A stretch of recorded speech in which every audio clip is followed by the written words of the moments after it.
నమస్తే, నా పేరు ప్రశాంతి. ఎల్ఆర్టీ న్యూస్కు స్వాగతం. ముందుగా హెడ్లైన్స్ చూద్దాం. సిరిసిల్లలో ఇసుక మాఫియా దౌర్జన్యం, తహసీల్దార్పై హత్యాయత్నం. ట్రాఫిక్ సిబ్బందికి సన్ గ్లాసెస్ పంపిణీ చేసిన ఎస్పీ మహేష్ బి గీతే.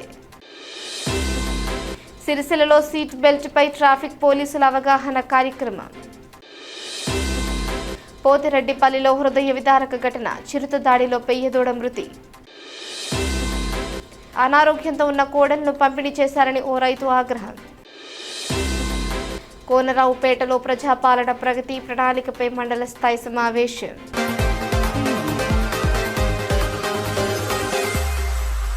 రాజన్న సిరిసిల్ల జిల్లాలో ఇసుక మాఫియా ఆగడాలు రోజురోజుకు పెరుగుతున్నాయి.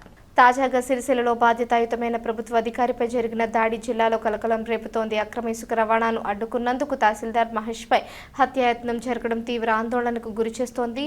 నమ్మదగిన సమాచారం ప్రకారం తహసీల్దార్ మహేష్ క్షేత్రస్థాయి తనిఖీలలో భాగంగా వెళ్లిన సమయంలో అక్రమంగా ఇసుక రవాణా చేస్తున్న ట్రాక్టర్ను గుర్తించారు. విధి నిర్వహణలో భాగంగా ట్రాక్టర్ను ఆపాలని డ్రైవర్ను హెచ్చరించారు. అయితే డ్రైవర్ శివాజీ ఆగకుండా ట్రాక్టర్ను నేరుగా తహసీల్దార్ పైకి దూసుకెళ్లించాడు. సమయస్ఫూర్తితో మహేష్ పక్కకు తప్పుకోవడంతో ప్రాణాపాయం త్రుటిలో తప్పింది. ఈ ఘటనతో జిల్లాలో భయం మరియు ఆగ్రహం నెలకొంది. ఒక ఉన్నతాధికారిపై ఈ స్థాయిలో దాడి జరగడం ఇసుక మాఫియా దౌర్జన్యానికి నిదర్శనంగా నిలుస్తోంది. ఈ ఘటన వెనుక ఇసుక మాఫియా పెద్దల ప్రమేయం ఉందనే అనుమానాలు వ్యక్తమవుతున్నాయి. అధికారులపై దాడులు జరుగుతున్న నేపథ్యంలో సామాన్య ప్రజల భద్రతపై కూడా ప్రశ్నలు తలెత్తుతున్నాయి. దీనిపై స్పందించిన తహసీల్దార్ మహేష్ వెంటనే పోలీసులను ఆశ్రయించారు. సిరిసిల్ల టౌన్ పోలీసులు డ్రైవర్ శివాజీపై హత్యాయత్నం కేసు నమోదు చేసి ప్రస్తుతం పరారీలో ఉన్న నిందితుడి కోసం ప్రత్యేక బృందాలతో గాలిస్తున్నారు. ఇసుక మాఫియా ఆగడాలకు అడ్డుకట్ట వేయాలని జిల్లా కలెక్టర్, ఎస్పీలకు ప్రజలు వినతులు అందిస్తున్నారు. జిల్లాలో అక్రమ ఇసుక రవాణాపై కఠిన చర్యలు తీసుకోవాలని డిమాండ్ చేస్తున్నారు.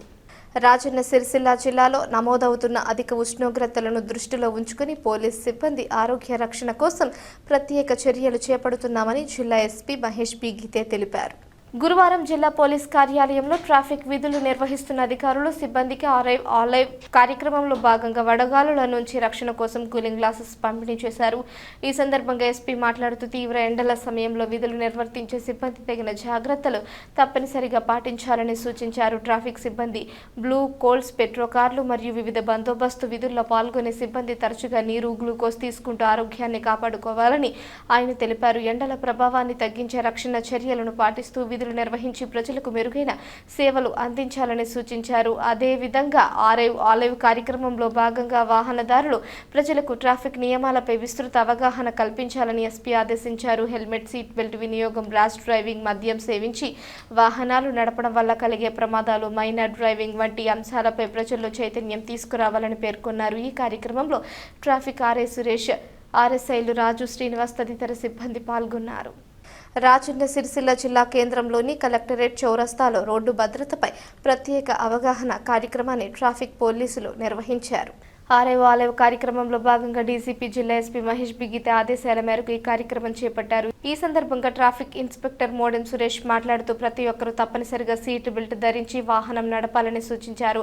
సీట్ బెల్ట్ లేకపోతే ప్రమాద సమయంలో ఎయిర్ బ్యాగ్స్ సరిగ్గా పనిచేయక ప్రాణ నష్టం జరిగే అవకాశం ఉందని హెచ్చరించారు. డ్రైవర్తో పాటు పక్క సీట్లో కూర్చున్న ప్రయాణికులు కూడా సీట్ బెల్ట్ ధరించడం తప్పనిసరి అని తెలిపారు. పట్టణ ఇన్స్పెక్టర్ శ్రీనివాస్ మాట్లాడుతూ రోడ్డు భద్రతా నియమాలను ప్రతి పౌరుడు ఖచ్చితంగా పాటించాలని, బాధ్యతాయుతంగా ప్రవర్తించాలని సూచించారు. ఈ సందర్భంగా వాహనదారులతో రహదారి భద్రత ప్రతిజ్ఞ చేయించారు. సీట్ బెల్ట్ ధరించిన వాహనదారులను ప్రోత్సహించేందుకు వినూత్నంగా చాక్లెట్లను పంపిణీ చేశారు. ఈ కార్యక్రమంలో traffic sub inspector Srinivas, AMVI Prithvidhar, police సిబ్బంది సుమారు 200 మంది వాహనదారులు పాల్గొన్నారు. పోతిరెడ్డిపల్లిలో చిరుత దాడిలో 2 నెలల పెయ్యదూడ మృతి చెందిన ఘటన గ్రామంలో విషాదం నింపింది.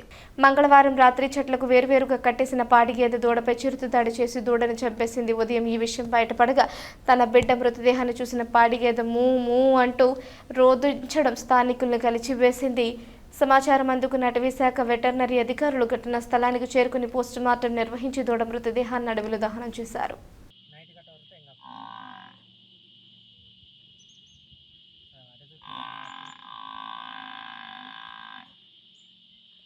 నిజంగా ఎంత విలువలాడుతుందో. రాజన్న సిరిసిల్ల జిల్లా కోనరావుపేట మండలం కనగర్తి గ్రామంలో కోడెల పంపిణీపై వివాదం నెలకొంది. గ్రామానికి చెందిన బడేస్వామి దాస్ తనకు అందించిన కోడెల అనారోగ్యంతో ఉన్నాయని ఆరోపించాడు. క్రిస్టియన్ పేరు కారణంగా మొదట దరఖాస్తును అధికారులు తిరస్కరించక తర్వాత వేడుకోగా 2 కోడెలను ఇచ్చినట్లు తెలిపాడు. అయితే ఇచ్చిన కోడెలు ఆరోగ్యంగా లేవని పశువైద్యులు కూడా వ్యాధిని గుర్తించలేకపోతున్నారని వాపోయాడు. చికిత్స చేసిన ఫలితం లేకపోతుందని గతంలో కూడా ఇలాంటి ఘటనలో కోడెలు మృతి చెందినట్లు బాధితుడు ఆవేదన వ్యక్తం చేశాడు.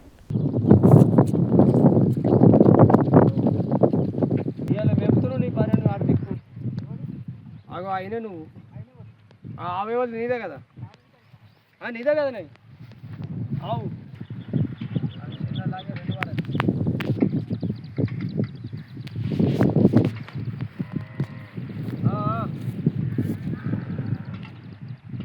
నుంచి గతంలో 24లో 2 కోడలు తెచ్చి చనిపోయినాయి. తిరిగి మళ్ళీ నాకు ఆన్లైన్లో తీసుకున్నాను. 2 కోడలు తీసుకున్నాను. వైద్యం అందించడంలో నేను విఫలమేం అవుతలేను, కానీ వాళ్ళు కూడా కొంచెం నిర్ధారణ చేస్తే బాగుంటుందని డాక్టర్లకు విజ్ఞప్తి చేస్తున్నాను. నేను 10 రోజుల క్రితం నేను తెచ్చుకున్నా, 7 నాడు వచ్చినాయి. ఇప్పటికీ నేను వైద్యం అందిస్తున్నాను, కానీ అవి నిర్ధారణ అవుతలేదు అనేది భావన కాదు. తింటుంది, అది పెట్టిన ఏదైతే ద్రవ పదార్థాలు ప్లస్ తౌడు ప్లస్ ఇచ్చిన డాక్టర్ రాసి ఇచ్చిన వాటికి తినబెట్టినప్పటికీ అవి తిన్న 2వ రోజు తింటలేవు. కాబట్టి కొంచెం ఆలోచన చేయాలని వైద్య బృందానికి, వైద్యలో ఉన్నటువంటి కంపౌండర్స్ కానీ డాక్టర్ కానీ మరొకసారి నా విన్నపాన్ని గమనించి చూస్తారని కోరుతున్నా. రాజన్న సిరిసిల్ల జిల్లా కోనరావుపేట మండల కేంద్రంలో ప్రజాపాలన ప్రగతి ప్రణాళిక 99 రోజుల కార్యాచరణలో భాగంగా మండల స్థాయి సమీక్ష సమావేశం నిర్వహించారు. ఈ సమావేశానికి మండల ప్రత్యేక అధికారి డిఆర్డీఓ మత్స్యగీత ముఖ్య అతిథిగా హాజరయ్యారు. ఈ సందర్భంగా తహసీల్దార్ వరలక్ష్మి, ఎంపీడీఓ నటరాజ్ మాట్లాడుతూ ప్రభుత్వం అమలు చేస్తున్న సంక్షేమ పథకాలను ప్రజలకు సమర్థవంతంగా చేరవేయాలని, 99 రోజుల కార్యాచరణను సమయానికి పూర్తి చేయాలని అధికారులకు సూచించారు. గ్రామ స్థాయిలో జరుగుతున్న పనులపై సమగ్ర సమీక్ష నిర్వహించి అభివృద్ధి కార్యక్రమాల పురోగతిపై చర్చించారు. ఈ కార్యక్రమంలో ఏఈలు దివ్య, కల్పన, అంజయ్య, ఏవో దుర్గారాజు, ఎంఈఓ మురళీనాయక్, మండలంలోని అన్ని గ్రామాల సర్పంచులు, వివిధ శాఖల అధికారులు, ఉపాధ్యాయులు, మహిళా సంఘాల నాయకులు, వార్డు సభ్యులు పాల్గొన్నారు. అవి అఫీషియల్ గా రికార్డ్ అయి కూడా ఉండవు. అంటే రికార్డు కానివి ఇంకా అంత సంఖ్య ఉంటుంది, 25,000. అంటే ఒక తెలంగాణ రాష్ట్రంలోనే 40 నుంచి 50,000 రోడ్ యాక్సిడెంట్లు సంవత్సరంలో జరుగుతుంటే ఇండియా వైడ్గా ఎన్ని యాక్సిడెంట్స్ జరుగుతున్నాయి. యాక్సిడెంట్స్ అనేవి యుద్ధం కన్నా చాలా డేంజరస్. ఒక యుద్ధం జరిగితే ఎంతమంది చనిపోతారో మనం ఆ గణాంకాలు తీసుకొని ఒక సంవత్సరం రోడ్డు ప్రమాదాల్లో సూచనల్ని డిపార్ట్మెంట్కి పంపించింది. కాబట్టి మీకు ఎలాంటి విషయాలు తెలిసినా పోలీసు వారికి సమాచారం అందించాల్సిందిగా కోరుతున్నాం. ఎందుకంటే గంజాయి అనేది ఈ మధ్య కాలంలో మన విలేజెస్ వరకు వచ్చింది. పోయిన సంవత్సరం మా దగ్గర ఒక 10 కేసుల వరకు రిజిస్టర్ అయ్యాయి. వాళ్ళందరినీ మేము డ్రగ్ డిఅడిక్షన్ సెంటర్లకు పంపించి వాళ్ళలో మార్పు వచ్చేలాగా చూస్తున్నాం. అలాగే చట్టపరమైన చర్యలు తీసుకోబడుతున్నాయి. కాబట్టి పోలీస్కి డ్రగ్స్ రిలేటెడ్ ఇన్ఫర్మేషన్ మీరు ఎవరిచ్చినా కూడా మీ గోప్యతను మేము కాపాడుతాం.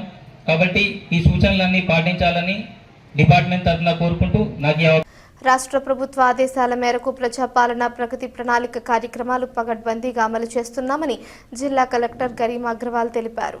గురువారం ఇల్లంతకుంట మండల కేంద్రంలో నిర్వహించిన మండల సభలో ఆమె ముఖ్య అతిథిగా పాల్గొన్నారు. ఈ సందర్భంగా అంగన్వాడీ కేంద్రాలకు ఆక్వాగార్డ్ యంత్రాలు పంపిణీ చేయడంతో పాటు ఒక దివ్యాంగుడికి వీల్చైర్ అందజేశారు. కార్యక్రమంలో వివిధ ప్రభుత్వ శాఖల స్టాళ్లు ఆకట్టుకున్నాయి. రైతులు, మహిళా సంఘాలు, ప్రజలు పెద్ద సంఖ్యలో హాజరయ్యారు. మండలంలో రైతు భరోసా, రుణమాఫీ, ఇందిరమ్మ ఇళ్లు, గృహజ్యోతి, మహాలక్ష్మి వంటి పథకాల అమలు వివరాలను అధికారులు వెల్లడించారు. జిల్లాలో ఇందిరమ్మ ఇళ్ల నిర్మాణంలో మొదటి స్థానం సాధించామని కలెక్టర్ పేర్కొన్నారు.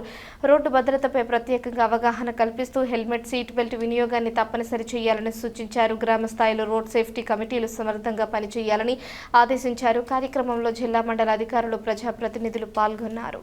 ప్రజాపాలన ప్రగతి ప్రణాళిక 99 రోజుల కార్యాచరణలో భాగంగా తిమ్మాపూర్ మండల కేంద్రంలో గురువారం మండల స్థాయి సమావేశం నిర్వహించారు.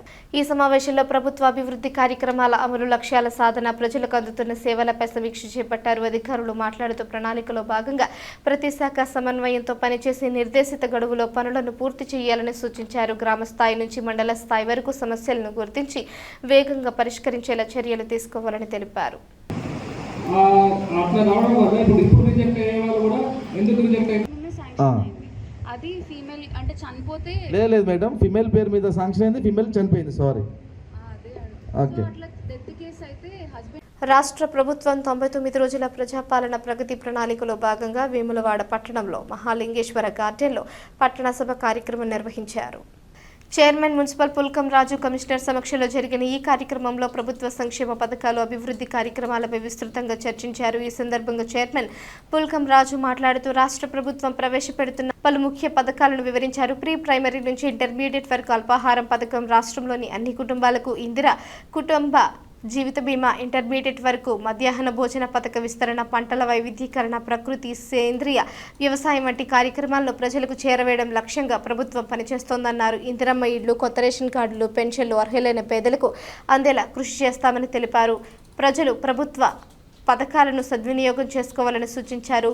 ప్రభుత్వ విప్ ఆది శ్రీనివాస్ నాయకత్వంలో పట్టణ అభివృద్ధికి ప్రాధాన్యమిస్తున్నట్లు తెలిపారు. శ్రీ రాజరాజేశ్వర దేవస్థానం అభివృద్ధికి 150 కోట్లు, ప్రధాన రహదారి విస్తరణకు 46 కోట్లు, పట్టణ రోడ్లు, డ్రైనేజీ పనులకు 4.20 కోట్లు మంజూరు చేసినట్లు వెల్లడించారు. కార్యక్రమంలో భాగంగా ఐసీడీఎస్ ద్వారా పొన్నాల స్వామికి వీల్ చైర్ అందజేశారు.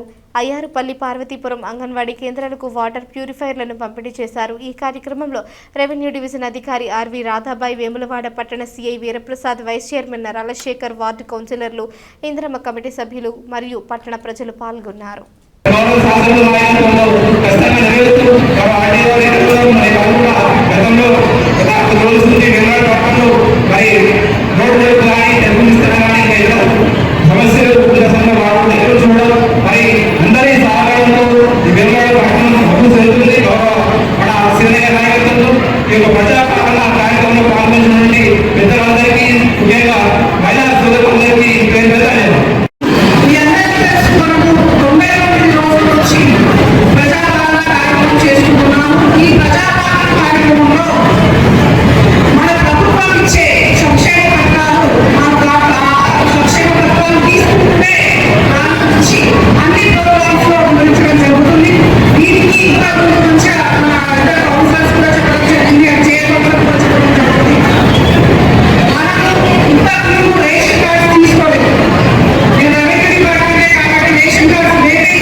పరకాల పోలీస్ స్టేషన్లో విధులు నిర్వహిస్తున్న ఎస్ఐ మునావత్ రమేష్ నాయక్ గారికి ఆయన జన్మదినం సందర్భంగా ఎల్ఆర్టీ ఛానల్ తరపున హృదయపూర్వక శుభాకాంక్షలు తెలియజేశారు.